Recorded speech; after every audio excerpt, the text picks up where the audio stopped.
Hey guys, my name's Alex and today we're going to be looking at the Livescribe 3 Smartpen. This is, well, it's a pen, but it does way more than your regular biro could ever do. But first of all, let's take a look at its design. The Livescribe 3 is around the same length as a regular pen, but it is a lot thicker. Most people will be put off by the width, but because it's so light, you don't really notice it when you are holding it in pen position. The one end of the pen here is where the ink cartridge comes out, and underneath here is a infrared camera which is hidden under the nib. The centerpiece is textured differently, and this is because it is the on and off switch, so we can turn it and you can see on the end here the nib will extend and a light will come on top, and that means that it's on, and then we can turn it off by twisting it the other direction. And the other end of the pen has a stylus for most modern touchscreens, but underneath the stylus is a hidden micro USB charging port, and that is how you'll charge this pen via the standard micro USB charging methods. You get a cable inside the box too. And that is literally the design of the pen. It's nothing too flashy or futuristic like older models. This is the Livescribe Pulse, and you can see it's got a screen on the front, a button at the top here, a microphone here, a speaker down here, and it's made of metal, so it's a lot heftier. They tried to go for the more simplistic feel and look with the Livescribe 3, which can definitely be seen in its just sleek black and chrome finish. The difference between the two pens is very noticeable though. You can feel the metal inside the Livescribe Pulse, whereas the Livescribe 3 is a plastic feeling pen, but the difference in weight is astounding. Using the Livescribe Pulse is very weighty and heavy on top. It's almost top heavy, so it kind of wants to fall back in your wrist, whereas the Livescribe 3, way light, like light as a feather, lighter than a normal biro, and you can use it perfectly fine. No worry about the weight. Now with the Livescribe 3 you'll also get a A5 size notepad, which you can see here. If you have old Livescribe pens with old notepads, you can use those too, so it's backwards compatible with all paper.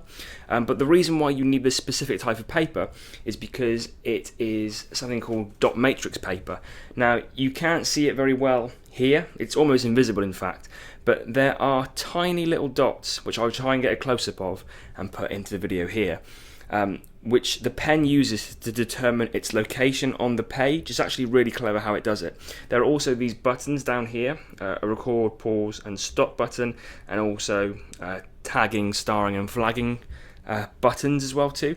And if you touch those with the nib of the pen, you will actually force an action in the iPad application, which I'll show you now. The companion app for the Livescribe 3 Smartpen is called the Livescribe Plus application, which you can download for free from the iOS App Store.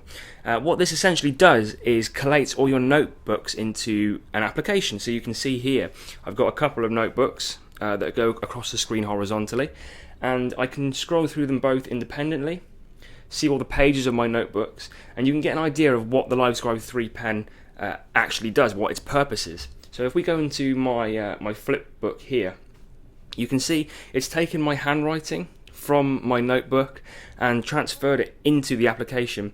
And one of the cool things you can do with this is turn it into a text feed. So while at the moment you can see my handwriting, if I were to swipe across, you can see that it turns it into digital text.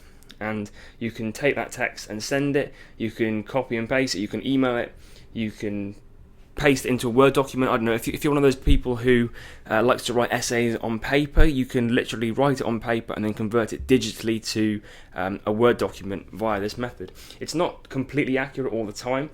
Some words won't quite be picked up properly depending on how neat your handwriting is, and mine's awful, so I'm surprised that it has picked up what it has picked up. But it's one of those cool features that Livescribe are well known for. Another of which is called pencasts, which I will get into in the actual demonstration. But this is the application itself. There are a few settings you can do with the pen, like renaming it and stuff, but essentially all it's for is storing your digital notepads and your audio. Now I will try and demonstrate this. As you can see, this is the paper notebook and this is the iPad version of the paper notebook with the same text on both.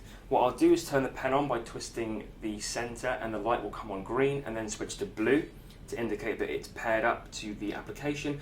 And what I can do then is start writing, and when I write it should automatically transfer the notes instantly onto the iPad as I am writing. So we'll give that a test.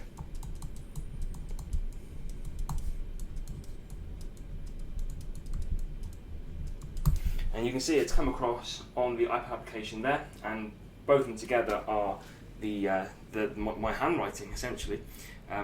What I can do then is see it in the feed down below here, and I can swipe across and it will turn it into hello testing in digital form. So you can see in the live demo that it does work.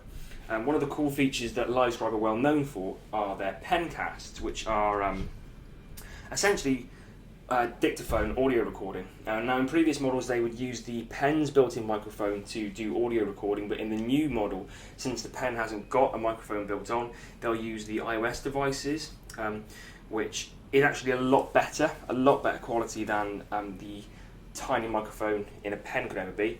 So the way that works is either by tapping on the microphone icon in the iPad application in the corner here, or you can use those buttons that I showed you before. So what I'll do is tap on the record button here, and then the iPad will have a red bar across it which indicates it's recording audio, and the pen goes red.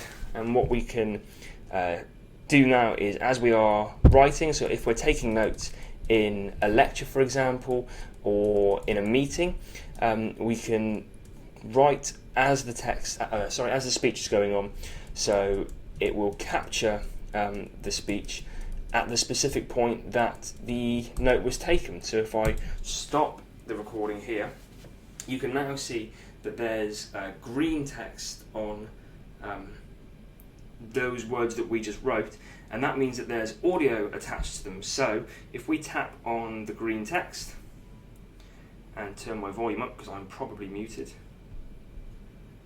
tap on the green text. So if we're taking notes in a lecture, for example, or in a meeting,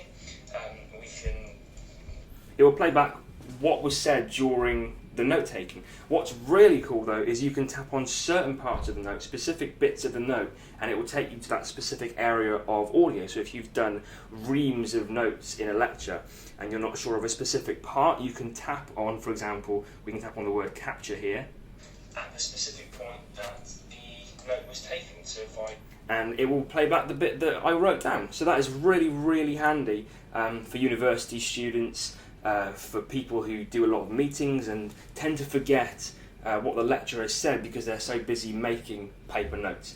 And so that's the Livescribe 3 Smartpen. Overall, it's a very natural extension of your note-taking ability. The fact that it's only got an iOS application at the moment is a bit of a negative for people with other tablets such as Android and Windows tablets, but the iOS app is very well polished and works brilliantly for things like OCR recognition, PDF exporting and stuff like that. If you're looking for a pen which takes notes and also links up audio, then there's nothing better on the market at the moment than the Livescribe 3 Smartpen. However, the price is another thing which might put people off. My version of the pen is dubbed the standard pen, which is £120, and it comes with just one notepad, one ink cartridge, and the pen itself. There's a Pro version which comes with black chrome instead of silver at the top here, and also another ink cartridge, I believe, and a year's supply of Evernote Premium, which would normally set you back like £60 extra anyway, but the Pro version is £170, which is a lot more expensive than the standard version, and a lot more expensive in general for a pen. But like I said, if you are serious, then this is the pen to go with for sure. Any questions, feel free to leave them in the comments below. If you like the video, give it a thumbs up or subscribe, and I'll see you again next time.